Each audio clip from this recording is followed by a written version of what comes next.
Olá, meu nome é Camila Fogaça. Venho apresentar a produção que é fruto do diálogo entre duas pesquisas, uma desenvolvida pela professora doutora Joana Bahia, que é professora titular de Sociologia e Antropologia da UERJ, coordenadora do LAR, vinculada ao CNPq, e outra por mim, que sou orientanda da Joana Bahia, no doutorado, pelo Programa de Pós-Graduação em História Social da UERJ, FFP, cuja pesquisa está sendo financiada pela FAPERJ. De antemão, agradecemos ao Centro Português de Apoio à Pesquisa Científica e à Cultura, e com isso a todos os envolvidos na terceira Jornada Virtual Internacional em Pesquisa Científica, pela oportunidade de apresentar as nossas pesquisas e possibilitar maior diálogo e aprendizagem.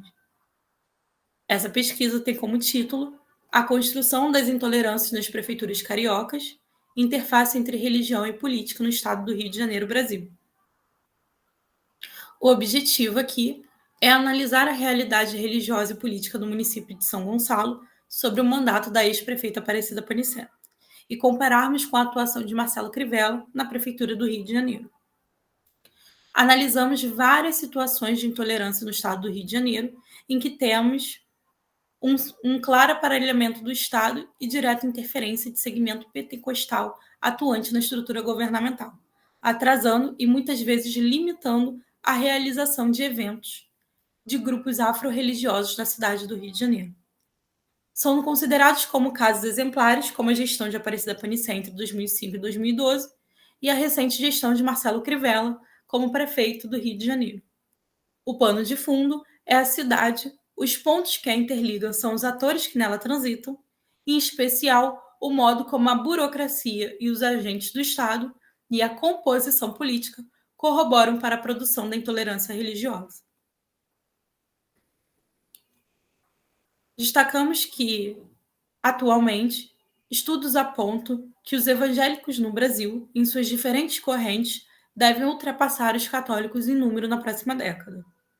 O número de evangélicos cresce a cada ano, um pouco menos de 1%, enquanto de católicos diminui em proporção parecida.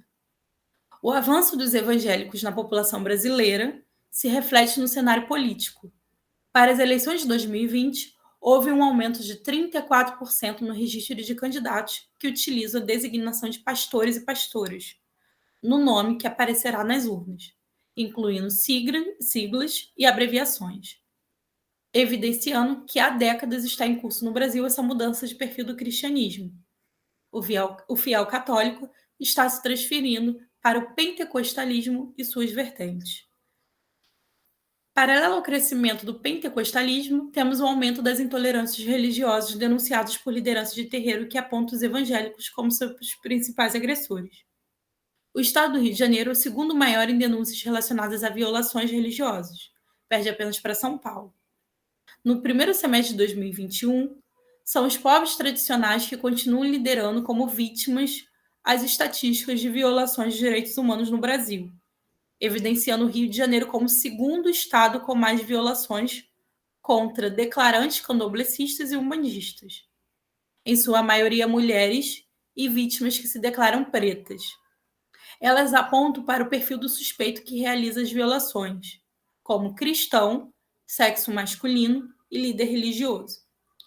No estado do Rio de Janeiro, os municípios que mais sofrem violações gerais são Rio de Janeiro, Duque de Caxias, Nova Iguaçu e São Gonçalo. São Gonçalo é o segundo município mais populoso e, com isso, o segundo maior colégio eleitoral do estado do Rio de Janeiro. Também é o segundo município mais evangélico, contabilizando 325.310 declarantes. A história do município de São Gonçalo está marcada pela forte presença da Igreja Católica no espaço público. Na comemoração do primeiro centenário de emancipação política da cidade frente a Niterói, em 1990, os historiadores memorialistas gonçalenses buscaram criar um mito fundador para a cidade. Era importante ressaltar uma história mais longeva. Então reportaram ao nome do santo da cidade, visando apresentar não apenas o centenário, mas também certa tradição histórica vinculada à religião.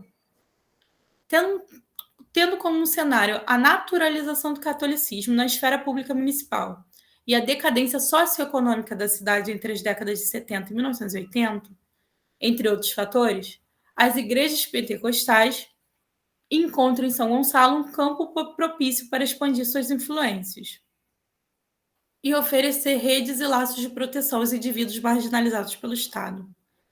Essa constatação aparece quando analisamos as ações da prefeita Aparecida Panicé frente à Prefeitura de São Gonçalo, pois seu governo expõe a relação entre religiosidade e esfera pública municipal, evidenciando como as práticas ideológicas do pentecostalismo não se restringem aos templos, mas se estende por diferentes esferas da vida social e política, onde os religiosos parecem não ter alternativa senão prosseguir nas linhas de frente da guerra espiritual contra o diabo.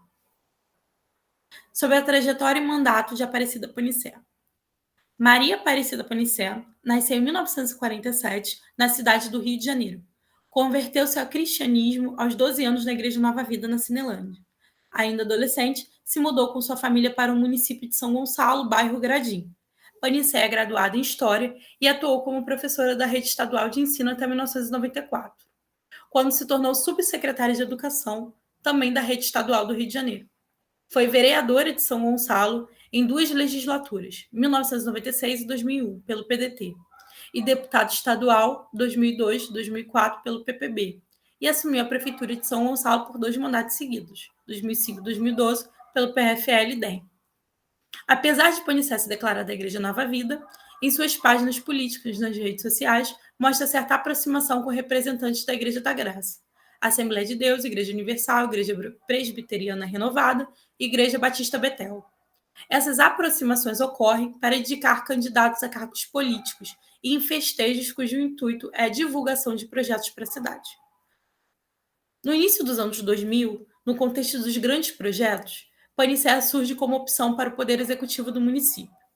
Durante a primeira campanha, Panicé adotou o discurso assistencialista. Suas ações corroboram com estudos sobre a atuação das parlamentares brasileiras com dedicação especial a projetos da chamada área social, como saúde, educação e assistência social. Panicé teve como símbolo a imagem de um tijolo, que propunha a reconstrução de São Gonçalo. À época, pequenos tijolos de borracha foram distribuídos nas ruas do município. A Lavoura de Saia, como se intitulava em suas páginas sociais, também atuava discursos de grandeza da terra gonçalense e de progresso municipal. Panicé se apresentava para o público como uma personalidade trabalhadora e, principalmente, aquela que representava o povo evangélico. Esse mesmo tipo de conduta veremos no mandato de Crivella na Prefeitura do Rio de Janeiro.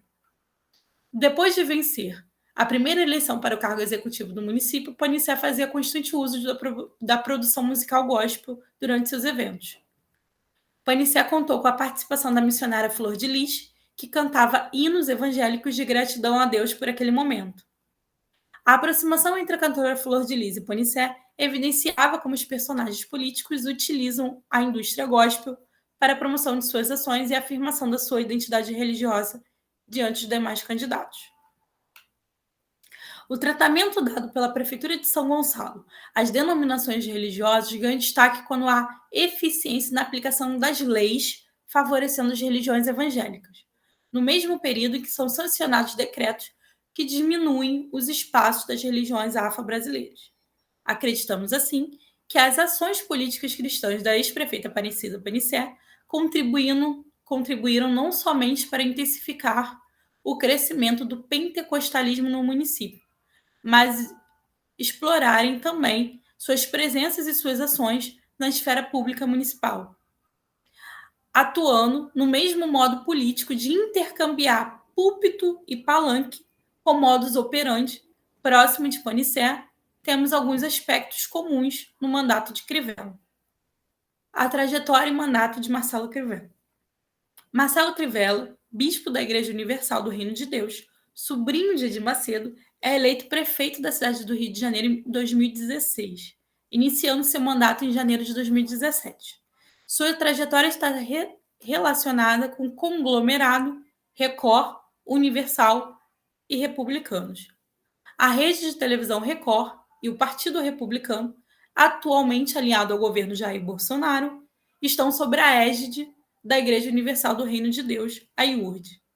Alguns analistas atribuem a sua vitória ao momento em que as forças conservadoras estavam crescentes no país, somado a um vácuo da esquerda, erros de estratégia dos demais candidatos e também pauta política de seus adversários no segundo turno, como Marcelo Crivella, além de usar o discurso laico nos momentos em que é necessário ganhar outra parcela do eleitorado, muitas vezes tendo que se distanciar da universal e adotar outras estratégias, como a de governar para todos.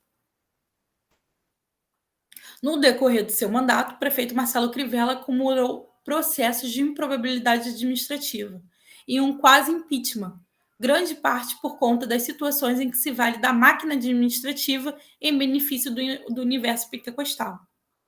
O seu processo de impeachment, aberto em julho de 2018, foi em decorrência de uma reunião secreta com um grupo de pastores no Palácio da Cidade, no qual indicou facilitações de acesso e auxílios do governo municipal, como cirurgias, catarata e varizes, a grupos evangélicos. O Ministério Público apura ainda o corte de patrocínio de eventos religiosos de matrizes afro-brasileiras, a exemplo presente de Iemanjá no dia 2 de fevereiro pelo grupo Afoxé Filhos de Gandhi, e o presente de Iemanjá no dia 29 de dezembro pelo Mercadão de Madureira, e controle de eventos com poder de veto diretamente pelo gabinete do prefeito. Demissões de servidores comissionados de órgãos municipais para contratação de pessoas ligadas à Igreja Universal. E ainda casos de escolas que serviram como grande ação social vinculadas aos interesses das igrejas evangélicas. Como foi apresentado anteriormente, a formação histórica da esfera pública de São Gonçalo teve como referência simbólica a religião cristã, o que modelou o espaço cívico da cidade, assim como aconteceu na esfera nacional. Dessa maneira, outras tradições religiosas, como o candomblé, só podem ter seus ritos aceitos publicamente quando são capazes de articular simbolicamente suas ambições de visibilidade pública aos interesses políticos tanto da Igreja Católica quanto do Estado. A construção dos discursos de Panicé evidencia o quanto a influência religiosa pentecostal transforma o sujeito em um militante. O ato de conversão ao pentecostalismo produziria uma ruptura com a cultura brasileira hegemônica, a qual passaria a ter um exponencial de conduta confessional, onde seria preciso participar para ser, em oposição às outras religiões, quando não seria ser para participar. Nesse contexto de participação congregacional, entendemos os constantes pedidos de Aparecida Panicé para que a população religiosa também participe e lidere a política municipal. Assim como a pauta de Crivella, voltada para as outras questões, que traz de modo sutil uma mensagem ao mesmo tempo religiosa e política, para que também produza um efeito de promoção de uma assistência social. Só que quem cuidará ou governará para todos tem proximidade com a autoridade do pastor, ou pelo menos domina bem o léxico. Vemos que nem em todos os momentos esses políticos se pautam aparentemente em aspectos religiosos, pois se preocupam em governar para todos, ou cuidar de você, respectivamente, frases de campanha de Panicé e Crivella. Porém, por outro lado, esse aspecto assistencialista é fundamental para ampliar a base eleitoral e não deter efetivamente a um único grupo ou a segmentos pentecostais. Por outro lado, tanto o povo do Rio de Janeiro quanto de São Gonçalo seriam cuidados e assistidos pelos prefeitos escolhidos por Deus para liderarem um pleito municipal e suas guerras e conquistas. Se por um lado não pode ser religioso o tempo todo, por outro, a ideia de cuidar e assistir a todos tem muito sentido religioso, sem ser, pois, quanto mais não aparenta, mais produz eficácia política.